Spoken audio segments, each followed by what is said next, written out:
Assalamu alaikum. Keyinки mezgilдердеги аба ырайынын катаалдашуусу бир топ маселелерге себеп болду. Бул жылуулук системасы, ошол эле мезгилде элдин журттун жолдо каттамы мына көрүп атабыз. Социалдык тармактарда бизге кайрылуулар да болуп атат. Алайкуга бараткан жолдо, Каракөл районунун Алайку өрүнүнө бараткан жолдо. Кара Таштан баштап ошол Терек чатка чейин көчкүлөр жүрүп турда катарма катар бир менимче бир 20-30 чакырымдай жерге чейин. Көрүп атасыздар, УАЗды колдонгон бир эле ошол Алайкул таралган. УАЗдардын пробкасы турат, өтө албай калган.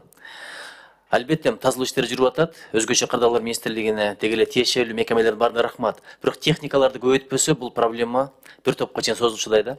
Ушуну дагы бир тиешелүү структураларга тапшырма берип койсок, эртелетсе техникаларды көбөйсө абдан жакшы болот эле. Эл деген эл эми кан жол, кан булгандай токтосо, ары бери каттагандар бар, тиричилик өтөгөндөр бар, ооругандар болуп калышы мүмкүн. Ал жакта билесиз, мындай оорукана деле жок да. Ошон үчүн бул маселени батыраак чечиш керек, техникаларды көбөйтүш керек, ушуну дагы тапшырып койсок жакшы болот эле. Рахмат. Нуржигит Кадырбекович айткан маселе боюнча туура айтасыз. Нуржигит Кадырбекович мага дагы ошол жерден бир мандаттуу округтан, ал шайлоо округдагы мен шайлоочуларым дагы аябай видеону жөнөтүп атышат. Ал жерде чындыгында Алайку зонасында бул жерде МЧСтин өкүлдөрү бар. Мен өзү ушул сиздерге тиешелүү маселе болгондо айтайын деп атканмын. Ошондо дагы айтабыз.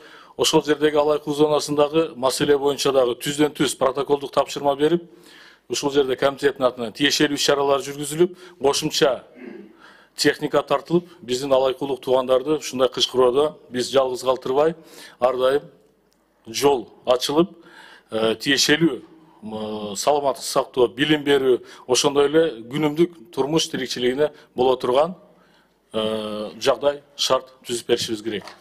Ошону эске алып койсоңуздар. Маалыматты андан кийин сиздер бул жерге чыкканда кошумча бересиздер.